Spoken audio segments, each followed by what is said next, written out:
Saperstein for Seni TV, here with Jenny, Wayne and Amar from the Gladiators. It seems as though there's some kind of a height requirement for the Gladiators. I'm feeling a little bit small here. Am I right about this? Yeah, no short asses in the Gladiators. You've got to be at least 6 foot of pure muscle. I'm not sure what's happened to Damar here. He's shrinking. I'm actually standing in the hole. up, Damar. Now, how hard is the training for Gladiators? Oh, extremely hard. You know, there's lots of different events involved in Gladiators, so you've got to be able to make sure that you're in tip-top condition for all of them, really. So it can be pretty tough. I'll let you in on a little secret. I actually went to the trials for the Gladiators, for the auditions. Yeah. And I got to say, I mean, I'm a professional boxer, and I kind of thought I was going to piss it, and I didn't. It was tough. Oh, Did you find it was tough? I didn't,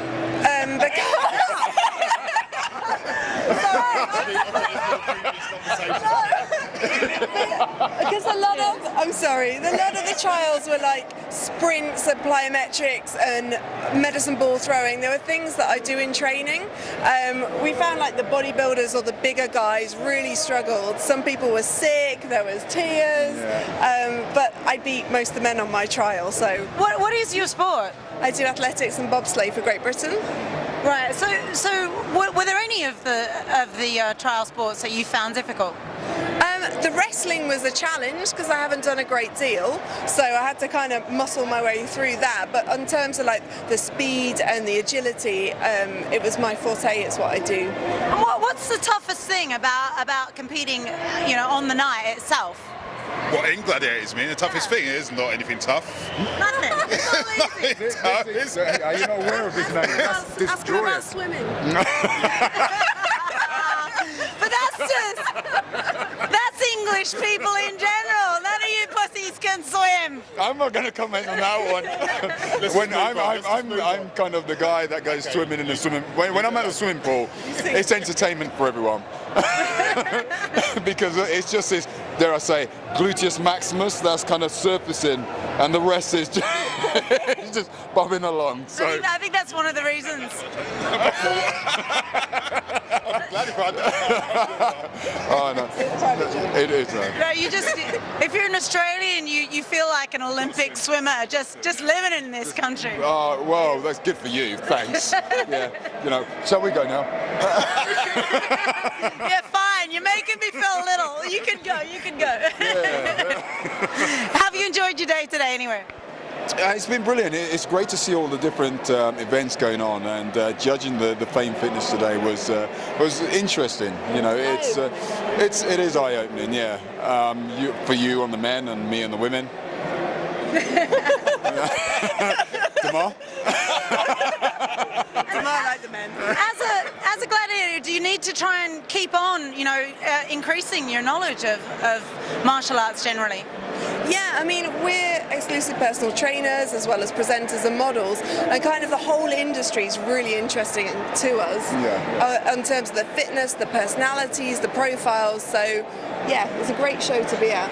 Yeah, no, certainly. And you know, you can certainly walk away with a few knowledge, extra gain knowledge, certainly from today. So yeah, it's good. Yeah. All right, guys, thank you very much.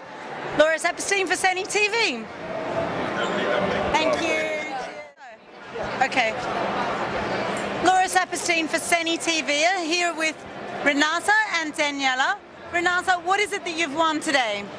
Figure and muscle models. Figure first place, muscle model second. And Daniela, what have you won?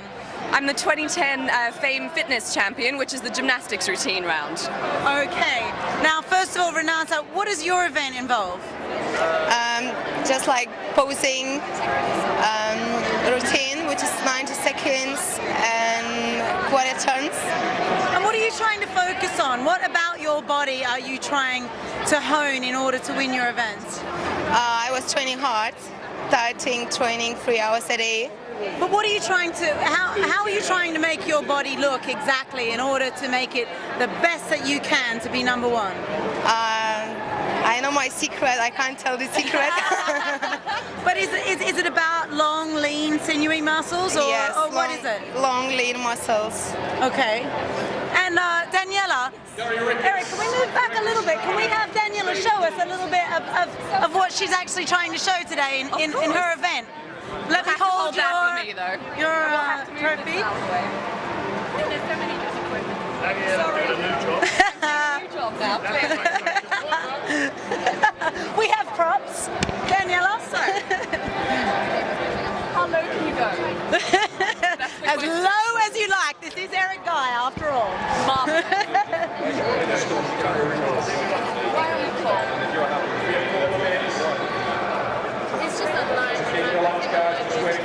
Wow. Do another one if you like. Okay, yeah, let's do another one.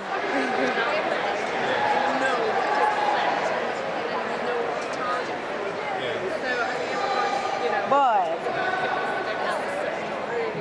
Okay. Very nice. Okay, let's have you back up. So, Daniela, it seems as though Renata's event is, there you go. Thank you. Is a lot about the way her body looks. It Yes. seems as though yours is a lot more about the strength in your muscles. Am I right? I would say it's a combination of the two. One of the things that my category does, we still do quarter turns and body posing to actually show off the symmetry of your muscles. But coupled with that, you would do a gymnastics or a fitness routine, which is a combination of flexibility and strength. So for example, in my routine, I did a lot of leaps and jumps and splits, as well as doing balances like that to demonstrate strength. So it's a combination of the two. There's quite a lot of dancing involved as well. And basically, you just put on a show. Great. So it's lovely. And what is it that you really enjoy about it? I was a gymnast for 16 years, and in that 16 years I had a very fortunate career, went on to win a world championship as well as a tumbler. So I love the show element to it, as well as being able to use my background, getting back into training in the gym, holding balances, and just being really flexible and doing stuff that makes people go, wow, you know, that's exciting. Ladies, both of you, congratulations. Thank you very much. Laura Saperstein for Seni TV. Thank you. Thank you. Laura Saperstein for Seni TV, here with Lynn Hansen, who's the 2010 Fitness Model Champion. Congratulations, Lynn. How are you feeling?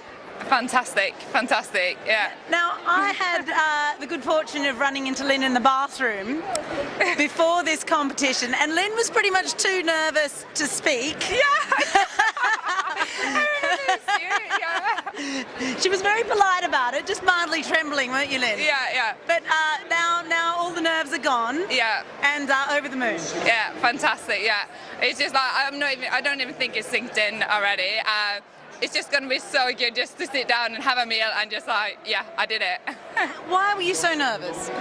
I think it's just the build-up because it's been your everything for the last 3.5 months, and then it comes to the final day, and this is, even though this is like icing on the cake, but it's just been such expectations, so much pressure. You put everything in front. This has been like everything, and then you just want it. You feel like you deserve it, and yeah, you just like a build-up, I think. How much work has it been? It's been like, I used to train really hard before, but now I've just been training differently, and the diet completely changed, eat really clean, and stopped going out, no dining and whining, none of that, and so yeah, it's been quite a lot, yeah. A lot of sacrifice, huh? Yeah, it has, but all worthwhile, yeah. And now, how are you going to celebrate? I'm going to go out with my friends, and we're going to go out for a meal, and yeah, I'm just going to not look at the time for once. Do you find it, you know, now that it's time to lay your hair down, do you still find it quite difficult to do that now that you've ingrained the discipline? I don't know, I'm still going to continue to train hard. I'm a personal trainer, I love training, it's always been a really big part of my life.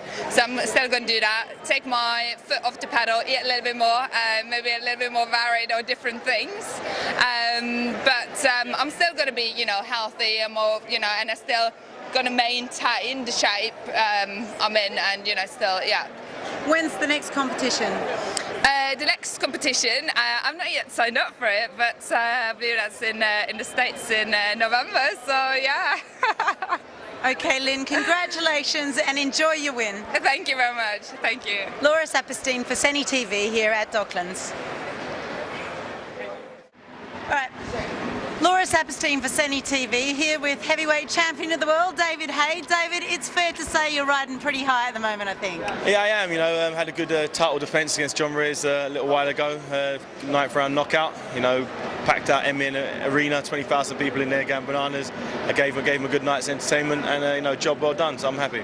David, I think, you know, the last couple of fights I've watched, I really was impressed with your skills, and I think you showed a lot of heart as well in the last fight. Next, what are we going to see next? I mean, what's going to be the next thing for David Haye? Right next for me is just keep doing what I've been doing. You know, I've shown a lot of skill, a lot of head movement, angles, and but that's what I'm just working on all aspects of my game. You know, my defence I feel needs to be worked on, so that's what I'll be working on mostly now, because in the heavyweight division all it takes is one shot and the fight's over. So the better your defence is, the better chance you have of landing your shots and winning the fight. We do need to see some excitement in the game, and I think you have started to bring that into it, but how are you going to make sure that you're going to protect yourself? You know, how are you going to make sure that you can make it, you know, a long enough career that you're still going to be here in a few years' time? It's a simple thing of landing my shots and not allow my opponents to land theirs. You know, I've got a knack for being able to avoid my opponent's punches, and I'm just sort of mastering that art. And it works. You know, I think I've got the perfect sort of balance now. But you know, there's little areas that need to be sharpened up. But you know, myself and Adam move through. We're studying the tapes of myself, and at no stage do I think I'm the finished article. And now I feel at this age, 29 years old, I'm 30 this year, so I'm in my prime, and I feel like, you know, the big fight's going to happen real soon. David, I've known you and your trainer Adam Booth for a lot of years now, and it's nice to see you down here again with Adam today. How important has it been to the success of your career that you've been able to maintain such a good relationship with Adam? You know, I've never heard of any sort of rumours of there ever having been ructions between you and Adam. How do you maintain such a good relationship, and how important is it to your success? I think it's definitely it's one of the major factors of the reason why I've gone so far. Is that, you know, he's first off, he's my friend. You know, then, you know, he's my boxing trainer. You know, that's how mine and his relationship started. I'm a boxer, he's a trainer, and we sort of built everything off of that. And I feel that, you know, he's got my best interests at heart, and vice versa. And we're both willing to learn, and we both got, you know, we've got a thirst for knowledge, and we want to make ourselves the best possible. I want to be the best possible athlete, and he wants to be the best possible trainer. So at all stages are we both learning. We're trying to soak up as much information and as much tips from every other coach and every other boxer out there, and it works out well. So we both see boxing in the same way, and that doesn't really happen too much with a boxer and coach. Like any relationship, though, it can't always be easy. I mean, is it sometimes just a matter of accepting that, you know, like a partner, that sometimes you have to take the good with the bad and just say, well, no one's perfect? Yeah, obviously, like anyone, you always you get friction from time to time. You spend, if you're in close proximity with anybody for a long period of time, they start to irritate you from time to time. But you know, that's all part of it. You know, as long as in the training camp the training's getting done, you know, as long as the fights go the way you want them, as long as Adam's telling me the right thing in the corner, as long as I'm listening to what Adam's telling me in the corner, you know, then, you know, it's a perfect match. One more thing, David, it's been interesting to see you move up from cruiserweight to heavyweight. You seem to have done it quite seamlessly. Has it been difficult at all to put that weight on? You know, you've been looking in amazing shape, but, you know, you would be the first to say that yourself, wouldn't you? Yeah, I looked okay, Has it been difficult at all to put that weight on and still, you know, maintain your speed, maintain your fitness, and you know, and maintain your shape so well? It's not as hard as people probably make out. You know, I've always been a heavyweight. You know, the difference was I used to come down to cruiserweight. You know, so I used to lose, you know, between 20 and 30 pounds to get down to the cruiserweight limit. So if you do that for a few years, you know, when you don't have to do that, it just makes things actually easier. It's actually easier training for a heavyweight fight than it was training for a cruiserweight fight. Because when I was training for a cruiserweight fight, I was always in a deficit. I was always hungry. I was always, you know, I train. I wouldn't get the calories that I wanted back in my body, so I had to lose weight. This time round, it's worked out perfectly. Well, cocky thing as you are, David, we do thank you for bringing a bit of excitement to the heavyweight division at the moment. Thank you very much, and nice to see you down here at the Seni Expo today. You too. Laura Saperstein for Seni TV. I'll see you next year for sure.